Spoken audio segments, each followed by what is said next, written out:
Huge thank you to ASV Inventions, home of the Unbreakable Lever, Serious Studio, who can take care of all your merch needs, and the DesignLabCo.com. They got some great designs in their lab at their co, and if you need graphics, look no further than there. I have links and discount codes in my video description, and if you guys buy from them, a small portion of the sale goes to me to help keep us going. So if you're supporting them, you are literally supporting me. And also, I'm doing the TV announcing for the GT Arena Cross Series on Fox Sports 1 and Fox Sports 2 with Daniel Blair. Here's the airing schedule. Would really appreciate it if you guys would tune in. Not only will entertainment be guaranteed in your contract, but it'll also help me keep my job. But thank you guys again for watching. Hope you enjoyed today's video. Check, All right, check. Daytona, we don't even need to check. No We're just check? going to run it. Daytona Press Day first up. We're here with Arena Crash champ turned back Supercross racer, dude. Kyle Peters. I haven't seen you at a Supercross since Nam, and you just pull up and get a top 10. Like, are you surprised with that? Limited prep and you just show up and kill it? Yeah, you know, I didn't really know what to expect. Had, I think, 3 days on the bike beforehand, and I'd been riding Supercross, but not on the Yamaha. But yeah, you know, pumped with that. Didn't feel like I rode the greatest, so there's room for improvement, which is good. But stoked to be here in Daytona and racing. I love it. Didn't even feel like you rode the best, but you still got in the top 10. I feel like by the time that main event came around, the track was so gnarls Barkley, dude. It was like survival of the fittest, and you're one of the fittest. You got the experience. Like, did you kind of just put it in like a 80 to 85% zone to just where you could ride consistent the whole time? Because guys were dropping like flies out there. I feel like consistency was in your corner. Yeah, I mean, it was, just putting in solid laps. The track was super slippery. I'd never seen Arlington like that, which it's been a long time since I've been there. So, but yeah, you know, just did what I could do, rode what I could, and whoops were brutal.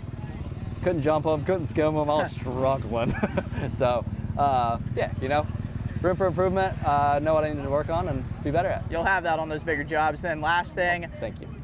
You got Mike B having your back, Club MX support, dude. How cool was it having Pops down on the gate with you for the first time since like 2011? Because that took me by surprise and I loved it. For sure, so rad. Dad is not very mechanically inclined, so I'm doing all my mechanic work. But dude, to have him on the line with me, it's been so long, and it was his first time. He was so nervous. I could tell. He looked way more nervous than you. You needed a heart rate strap on the guy. Oh, dude, it was pinging. He was 200 at least. I love it. But no, it was super cool to have him there with me. Love it. Back to the roots, dog. We're having fun. Yes, sir. That's what it's all about. That's why we started. Good luck tomorrow, KP. Thanks, homie. Now we're here with the man, the myth, the legend, super fan's biggest super fan, Seth Hammaker.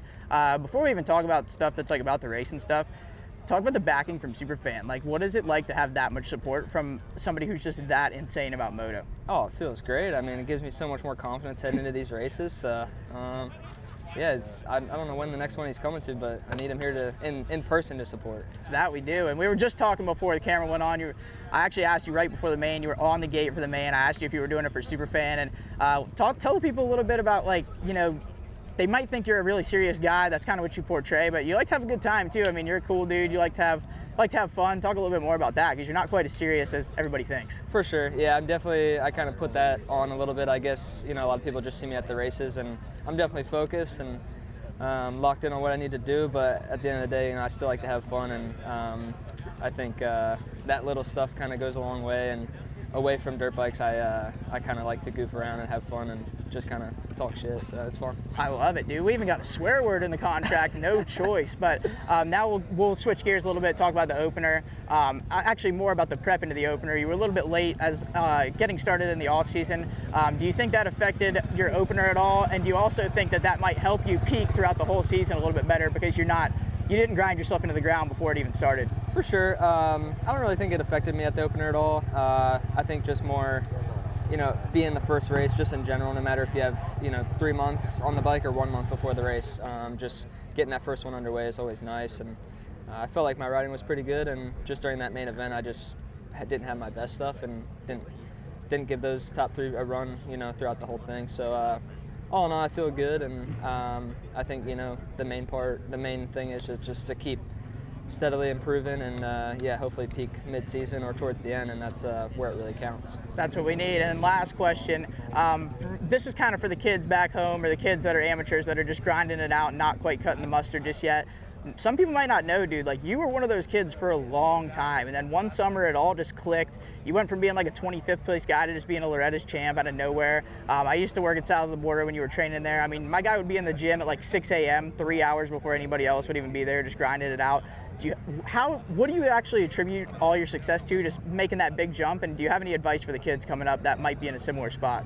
Yeah, I mean, I definitely, just grinded when I was an amateur. I didn't have all the best equipment or the most support, but I had enough, and the rest was kind of on me to figure it out and stay dedicated and just really eat, breathe, and sleep this stuff. And I still, I loved it then. I still love it now, but honestly, you just got to put your head down and work towards what you want to achieve. And if you have that goal and if you're motivated for it and you love the sport, I mean, just, continue to show up each and every day and be your best. But and I had a lot of support different people, Beeline and Shelby Wright's 230 Cafe, like they all, helped me through that amateur to kind of lead into, Team Green Deal into the pros. But a lot of it is, on the rider and how bad you want it. So just keep working hard and, stay to it. Dang right. You're the man, Seth. Total legend. Appreciate you, dude. Good luck tomorrow. Yes, sir. We're getting our first red plate interview in the contract here with Pierce Brown. Crushed the opener, dude. Love to see it. What was it like to pretty much be in the same position as last year, but to actually come back and finish it off, conquer the demons, and get your first win? How sick was that? Yeah, like you said, conquer the demons. That's what we did, and it was special for sure. I mean, that main event felt like the longest 15 minutes of my life, but we got it done, and it feels good to have that monkey off the back. Like, this is a win that I've been looking forward to for many, many years, and to have that on top of the red plate for the first time, it feels great. But yeah, it's just business as usual this weekend. So we're gonna do what we know how to do and see where we end up. No added pressure, none of that. I love it. Talk a little bit more about like your mindset though. Like as far as championship goes, I heard you on the Pulp show. You're not even really, selling yourself short on a championship. Like, that's your goal here. You're not here to just, get the first win and kind of take stabs at it and dabble in it. You're here to be a champ. You're here to be in this thing to the end. Yeah, well, that's the goal, and that's what everyone else's goal is around me on this team too. And they made it clear that, me, Nate, and Cole, it's championship or bust. So for them, it's cool because they have 3 contenders. But for me, I mean, 2 of my teammates are the 2 other guys I got to beat. So yeah. I mean, it makes it fun at the practice track every day. But that also helps kind of coming into the weekends knowing like where we're at, and that's given me the confidence to know that I am capable of this championship, and if I apply myself, I believe I can. So that's just the goal every weekend.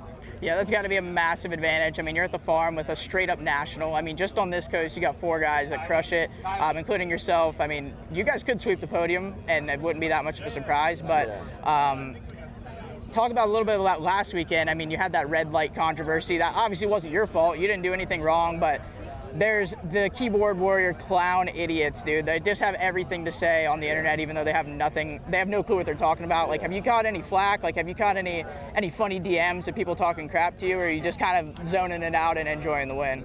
I haven't really been on Instagram that much. Like, I posted afterwards, and it was great to get some like good comments, but there's a lot more negative comments. And for me, I mean, I don't know. It's my first win, and I don't know. I just expected some people to give me my flowers, but I expect some people not to. I know they have their own opinion too, and with the whole red light situation, I mean, I didn't see it. I didn't hear about it until after the race, and then it was kind of one of those things, everyone's saying that the win had an asterisk on it because of it. But for me, I mean, a win's a win. So, I mean. Yeah, I mean, you look at the record books and you look at your bank account, I'm not sure there's going to be an asterisk, just dollar signs and commas. So I think you're good to go. Yeah, but you got it right. Yeah, exactly. So honestly, dude, everybody's always got something to say. They don't have a clue. But good luck this weekend, Pierce, dude. Got the red plate. You started it off hot. Let's keep it going. Yes, sir. Thank you. All right, we got ET3, King of Daytona. We all know you love this place, but now this year you got a new challenge on a new bike. How's the prep been? What the differences on the motorcycle with the KTM from the Yamaha? Do you feel like you can still get that beast mode in out here? Oh, I'm going to be sending it out here. I think we're going to be sending it all the time. So, yeah, I'm ready to go here. Like, there's no place like Daytona. We've got the scoop tire on right now. ready to go send it. Dang, you just took my second question. The scoop tire is always in the contract. How much more fun are you having now than you used to have? Because it feels like every year that you come back, you seem to enjoy it a little bit more. You seem to be happier every year. Is it due to having like a wife and kids and family coming to the races with you, or the team switches keeping it fun? What do you think could you attribute that to? Not sure. Just in a good spot with life. So, and of course, enjoying the job. That's important. Yeah. Doing what you like to do. So I still like racing dirt bikes. Love it. And then last question. You like to watch people crash, huh? You're an arena crash guy? I follow Burkeen on Insta. Crazy work. I thought he fat thumbed it, dude, but you like watching the hazards? I did not fat thumb it. I watch those arena crashes.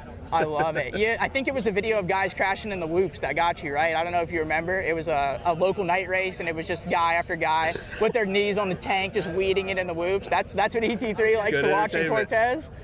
Love it. Thanks, ET. Good luck tomorrow. Thanks. All right, we got Colt 45. No zigzags even needed. He's just going to be straight up with us. But you're on the twisted tee. The tees are twisted.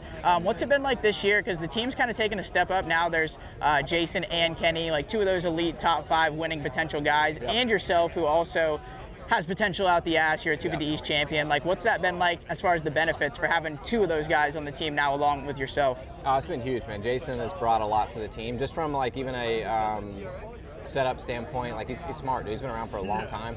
He kind of has the persona of being fried a little bit, but the dude he's on it. Like he's smart. He knows a lot with the bike. He knows what he's doing, and it's benefited me a lot just because it's new ideas, new stuff. This bike is old, but Kenny's steered the ship on where it goes, and it's been great. But having Jason come along, he kind of likes the bike set up a little bit more like I do. So that's been huge. Our engines are better this year. The bike is better. 2 years working with REP on the suspension to get a little more dialed for myself has been huge. I just haven't put it where I need to put it. So I'm hoping we can start this weekend. Start up front, get some better results, be a little closer to the other 2 guys. So that would make me happy. But yeah, we'll see. Love it. And I hate to go here, but I kind of have to, because I saw your guy Jason, who you mentioned him being fried, dude. I haven't found him anywhere, so maybe he's fried. I don't even see him down here. I don't know where he's at. I don't know. Yeah, but sure. I saw the poor guy doing a lot of kicking last weekend. Have you guys had any progress on the E-Start? Are you guys hounding him, saying get us that button, or what's the deal? I would love it for sure. I just have no idea where they're at with it. If they're working on it, if they're not, if that's a thing. I couldn't even tell you. I'm just like, dude, I'll kick it for now. Then as soon as they say we got a button, I'm going to be stoked. But we'll see. I'm hoping that's something, though, that we can work in, and maybe we'll get it next year. I don't know. We'll see. Hell yeah. And then last question. I'm actually going to give you a platform to blow me out a little bit, because you and Jason last weekend were kind of bummed on me not going to Motorama. And I'm not sure if you've seen the content, dude, but there was massive quad beef, like all kinds of stuff. I did see some stuff this week, and I was like, you might have fucked up. I don't know. It looked like it was the time. I don't know, man. One of these days, though, I'm going to be live at Motorama. I hope you're there, too. I'll be filming you while you're filming everyone else. Like, I'm excited for that. You like Let's go. What about the clutch, though? Did you feel that? Huh? Did you feel the clutch? We're trying out the ASVs. I don't know. I have a blade now, too. And oh, you have the skinny? I don't know. We had some made that I liked. What offset? You think Kenny would ride a Motorama? He needs to watch it live. If he doesn't ride it, he needs to watch it at least. It's crazy. It'll strengthen the lungs, dude. Wrap myself a pillow? No, yeah, actually, yes, big time. You need a big gas time. mask. The oxygen or the air could kill an elephant for sure. But Colt 45. Yeah, Colt 45. Thanks for the time, dog. Good luck tomorrow. Amazing. All right, now we got Joey Savatgy. I was about to ask him about his underratedly awesome performance, but now we got to go back to back because he's pissed I didn't go to Motorama. Dude, there's a time and a place, dude, and sometimes you got to sacrifice for the tube. Motorama is a must, dude. I'm actually disappointed that there's no content in there this year. I'm not gonna lie, post-race, now that I saw what happened this year with the quad beef and everything, I'm a little bit bummed on that too, but... See, I didn't even know there's quad beef. Dude, massive quad beef. You Really? gotta check it out. Oh, See, yeah. But you didn't go. Like, I only watch the Motorama content if it's, from the MB channel, so like...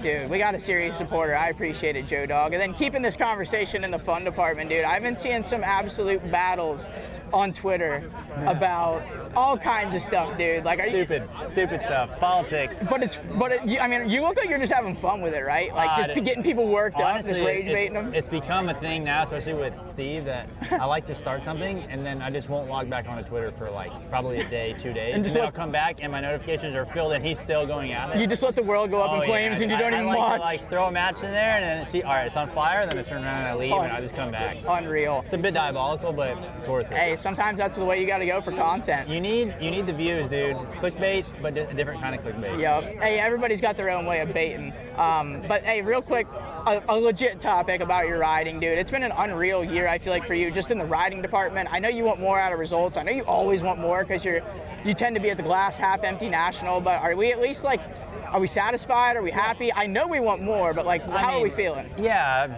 more would obviously be nice, but coming into the year, the goal was 5 to 8 every weekend. So we've been able to do that every weekend, but 2.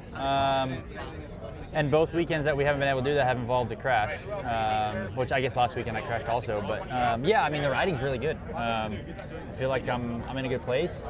We're making strides in the right direction, and really for me, like I'm back to being comfortable on a motorcycle, and I really haven't felt like that in a lot of years. So for me, in a lot of ways, the biggest thing is it's refreshing to know that I can still do it. Obviously, I've always said in interviews, and I've said it in the past, like I still believe in my ability, no doubt. But believing that the Earth is flat and then proving that the Earth is flat is 2 different things, right? So for me, to say like I still believe in my ability and I still believe I can do it's one thing, but to back it up is a totally another thing. So yeah, I know I've been known as a half empty glass kind of guy, but I'm very satisfied with where we've been, and we just got to keep knocking on the door and see if we can't keep improving. Epic. My main takeaway is Joey Savatgy, flat earther. Good luck tomorrow. Yo, this is Cody with a tea time. This is not Dev time. It's not Devin Simonson. No. I'm not even going to say the real nickname actually, but now we're here with Cody with a T, Schock. A little bit of a wild opener for you from down in the first corner, but you still, you made a comeback, you had some good riding, but talk a little bit about the preseason. Everybody and their brother, mother, cousin, and Goldfish has asked you about working with Chad Reed, but you had a little bit of a hybrid program working with B-Haas and Chad Reed. Talk a little bit about the differences between working with those two, because everybody says that B-Haas is low-key, like a really good, smart trainer. Now, so with Devin, and I'm going to bring Devin into this, with Devin and I doing Worlds, we were gone for a straight 2 months, which was the West Coast boys' time with Chad, and they spent every single day with him. And then when we came in, Chad would try to get like a day or 2 with us, and I think realistically coming into this season, we spent maybe 8 to 10 like riding sessions with Chad. Doesn't sound like a lot of time, but I feel like it was a good amount of time because we really maximized our time with him, and he's just straight to the point and he's smart, right? So we had Brandon's training with Reed's training, and yes, it was a hybrid like you said, and I think for us it was the perfect mixture. It kept a spark, it kept it fun. There's days where we looked at each other like, this sucks. And then at the end of the day, we would have a smile and be like, I can feel the progress. Yeah. So I feel like with Dev and I's mentality and personality, it worked really well. And I feel that we're both in a really good spot. And you got to see what Dev could do, right? He was 3rd and top 5 for the longest time. Yeah. And then I was able to come through the pack and get 7th. And years past, that would have never have happened. Yep. So if we both can get a good start and just latch on like we do at club, I think we could do really big things. And there's definitely more to show for us club boys. Yeah, I saw you guys pretty much had 17 guys, I think, on the track on like Tuesday. So, every day is basically a race. Yeah. It would literally just be another day at club if this guy and you got out front and barked together. And that was completely new. Usually we have like our A group and our B group. And this week they put everyone together, and I was skeptical, but at the same time, like, I agree with it, because in our main events, it doesn't matter if you're the top guy or guy that's like getting 22nd or whatever. If you have a sketchy moment, you have a sketchy moment. And with all of us out there, there's a lot of sketchy moments, and you have to control your heart rate. Yep. You focus on yourself and blah, blah, blah. But I really liked it that we did that for everyone. I feel like it made everyone better. And even had a takeout, dude. Simonson said, Voland, get out of here. Hit him with the T-bone steak, send him to Slambodia. Revan Devin came in, and as Matty B would say, no choice. None, not even a little bit. I even heard CR22 was using the no choice motto the other day. But last thing, dude, real quick.